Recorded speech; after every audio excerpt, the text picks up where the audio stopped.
હવામાન નિષ્ણાંત અંબાલાલ પટેલની મોટી આગાહી સામે આવી છે।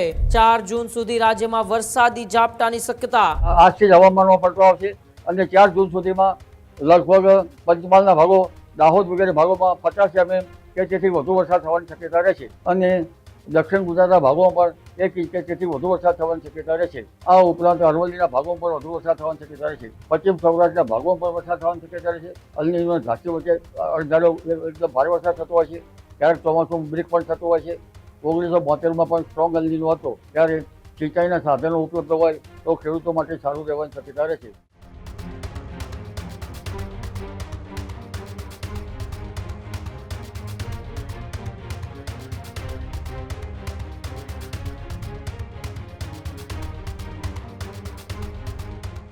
વાતાવરણને લઈને સૌથી મોટા સમાચાર સામે આવી રહ્યા છે। જ્યાં હવામાન નિષ્ણાંત અંબાલાલ પટેલની મોટી આગાહી સામે આવી છે। હવામાન નિષ્ણાંત અંબાલાલ પટેલની આગાહી, આજથી રાજ્યમાં હવામાનમાં થશે પલટો। 4 જૂન સુધી રાજ્યમાં વરસાદી ઝાપટાની શક્યતા।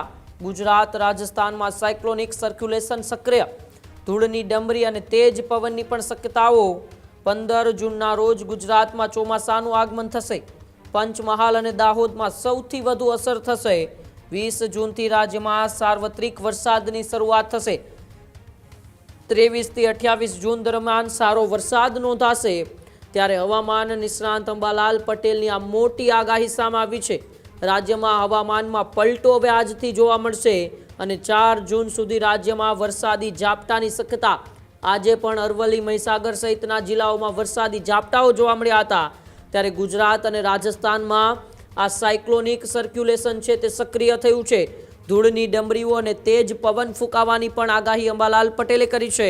15 જૂનના રોજ એ વિધિવત ગુજરાતની અંદર ચોમાસાનું આગમન થશે।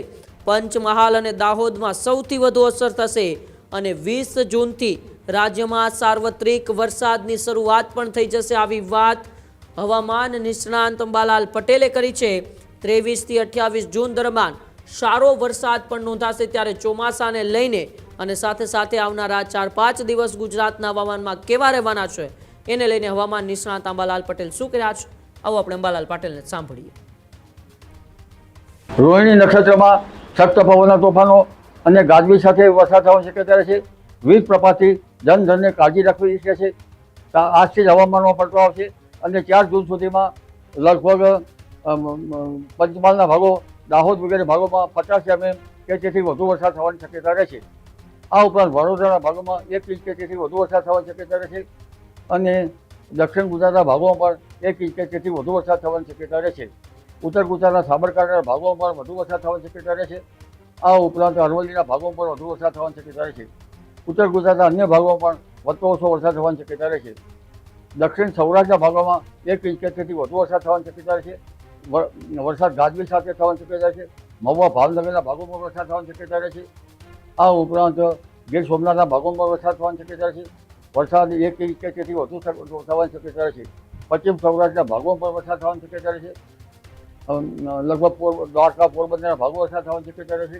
જામનગરના ભાગોમાં હવામાનમાં પલટો આવી શકે, પછી ત્યાં વરસાદ થઈ શકે।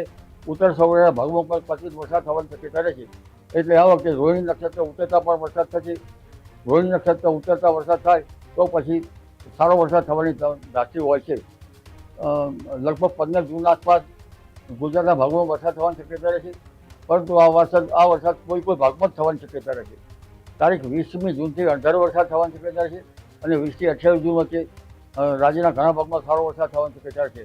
સેન્ટ્રલ ઇન્ડિયામાં આ વખતે અલ નીનોની ધાટી છે। અલ નીનોની ધાટી વચ્ચે અડધારો એકદમ ભારે વરસાદ થતો હોય છે, ક્યારેક ચોમાસું બ્રેક પણ થતું હોય છે। 1972માં પણ સ્ટ્રોંગ અલ નીનો હતો, ત્યારે દુષ્કાળ જેવી સ્થિતિ હતી। એટલે જ્યારે વચ્ચે વરસાદ ન થાય ત્યારે સિંચાઈના સાધનો ઉપલબ્ધ હોય તો ખેડૂતો માટે સારું રહેવાની શક્યતા રહેશે।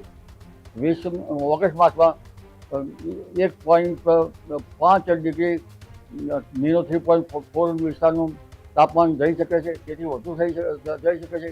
તેથી સ્ટ્રોંગ અલ નીનો છે અને આ અલ નીનોની અસર ભારત સહિત ગુજરાતના ભાગોમાં પણ થઈ શકવાની શક્યતા રહેશે। ઉત્તર ગુજરાતના ભાગોમાં વરસાદ થશે, પણ ત્યાં ખંડ વૃષ્ટિ થવાની શક્યતા રહેશે। એટલે અલ નીનોની ધાટી વચ્ચે હવામાન ખાતાએ કેટલા ટકા વરસાદ છે એ તો કહી દીધેલ છે, પણ આમ છતાં વરસાદને ધૂળ વચ્ચે ખાતરીથી કહી શકાય નહીં. ક્યારેક અલનીનોમાં અણધાર્યો વરસાદ થઈ શકે, ક્યારેક વરસાદની ખેંચ પણ થઈ શકે.